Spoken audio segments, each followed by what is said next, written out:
બોડેલી ખાતે અચાનક આવ્યો વાતાવરણમાં પલટો. ભારે પવન સાથે વરસાદી વરસતા બોડેલી નગરપાલિકા દ્વારા લગાવવામાં આવેલા સ્ટોલને નુકસાન.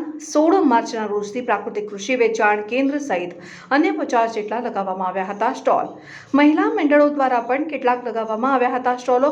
અચાનક આવેલ વાવાઝોડાને લઈને તમામ સ્ટોલને નુકસાન.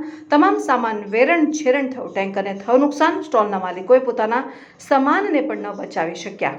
રિપોર્ટર મોહસિન સુરતી, છોટાઉદેપુર.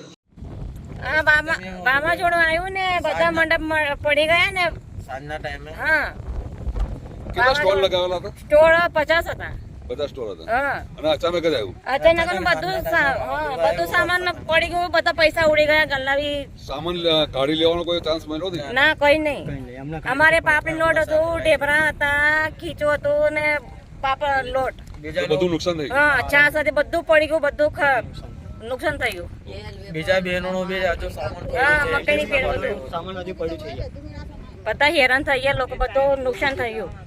બધાની બરબાદ થઈ ગઈ. અચાનક વાવાઝોડું આવ્યું છે, પવન સાથે, અને વરસાદ બી આવ્યો હતો, અને આગળ દુકાનો બધાની હતી, સ્ટોલો લાગેલા છે. આગળ એની અંદર નુકસાન બી થયું છે. થોડું ઘણું કોઈને બી વાગ્યું છે, પણ પાઇપ પડી છે, એવી રીતના બધું નુકસાન થયું છે. અને અંદરથી જે કોઈની લાવ્યું કેળા વેપારવાળાની કોઈની પ્રેમ નામનો છોકરો એમની દુકાન હતી. ત્યાં આગળ અમને પૈસા બી ઉડી ગયા છે, 1000 થી 1500 રૂપિયા.